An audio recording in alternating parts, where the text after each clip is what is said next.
Hello అండి, ఆత్మీయులందరికీ నమస్కారం. ఈరోజు చింత చిగురు మామిడికాయ పప్పు చేసుకుందామండి.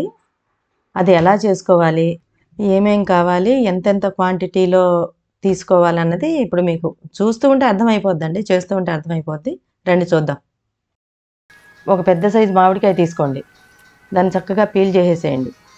పీల్ చేసి నీట్గా కడుక్కోవాలి. కాయని శుభ్రంగా పీల్ చేసి కడుక్కున్న తర్వాత సన్నగా ముక్కలు కట్ చేసుకోవాలండి. దాన్ని సన్నటి ముక్కలు కట్ చేసుకుంటే బాగుంటుంది, పప్పులో మెత్తగా ఉడికిపోద్ది అనమాట.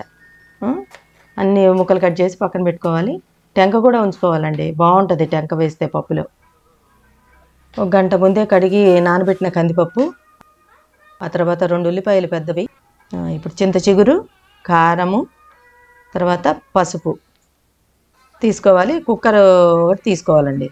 దాంట్లోకి నానబెట్టి ఉంచుకున్న పప్పు వేసేసుకోవాలి. తర్వాత చింత చిగురు కడిగి పెట్టుకున్నాం కదా, ఆ చింత చిగురు కూడా వేసేసుకోవాలి. శుభ్రంగా నీట్గా వేసేసుకోవాలి అందులో. తర్వాత కట్ చేసి పెట్టుకున్న ఉల్లిపాయలు వేసుకోవాలి. అన్నీ అందులో వేసేసి అన్నీ తర్వాత మామిడికాయ ముక్కలు, టెంక అన్నీ కలిపి అందులో వేసేసుకోవాలి. ఒక 3 స్పూన్లు కారం వేసుకోవాలండి. పులుపులోకి కారం ఎక్కువ ఉంటేనే బాగుంటుంది. మామిడికాయ పప్పులోకి కారం ఎక్కువ ఉంటే బాగుంటుంది. తర్వాత 1 స్పూను పసుపు వేసుకోవాలి. 1 స్పూన్ పసుపు వేసేసుకొని ఆ ముక్కలు మునిగిపోయే వరకు నీళ్లు పోసుకోవాలి. ముక్కల్లో మునగాలి, లేకపోతే అడుగు పట్టేస్తుంది అనమాట. అడుగు పట్టిందంటే మాడిపోద్ది. ఆ తర్వాత కుక్కర్ మూత పెట్టుకోవాలి. మూత పెట్టేసి వెయిట్ పెట్టేసి మూత పెట్టుకున్న తర్వాత దాన్ని స్టవ్ మీద పెట్టేసి అంటించేయాలి. ఒక 4-5 విజిల్స్ వచ్చే వరకు ఉంచాలి పొయ్యి మీద పప్పు. 4-5 విజిల్స్ వస్తే మెత్తగా ఉడికిపోద్ది.